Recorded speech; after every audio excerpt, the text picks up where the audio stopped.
ഇന്ന് ഏകാന്ത തടവിന് വിധിച്ച ദിവസമാണ്. പുറത്തുനിന്നുള്ള ആഹാരം മടുത്തു തുടങ്ങി.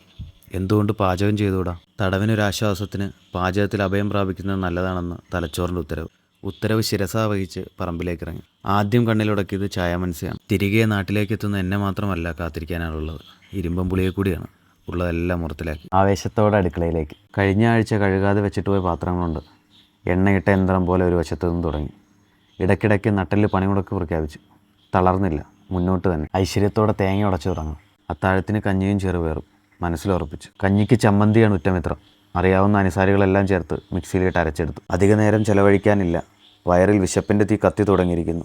അണയ്ക്കാൻ തലച്ചോറിൻ്റെ ആഹ്വാനവും എത്തി. കേട്ട പാതി ശരീരം പ്രവർത്തനം ഊർജ്ജസ്വലമാക്കി. നേരത്തെ പാട പോലെ അരിഞ്ഞ ഉരുളക്കിഴങ്ങിൽ മസാല ചേർത്ത് അതിൽ മുട്ട പൊട്ടിച്ചൊഴിച്ച് ചെറിയൊരു പരീക്ഷണം. അധികം വൈകാനാവില്ല. പുറത്ത് കോരിച്ചൊരിയുന്ന മഴയാണ്. ചൂടോടെ കഞ്ഞി പാത്രത്തിലേക്ക്.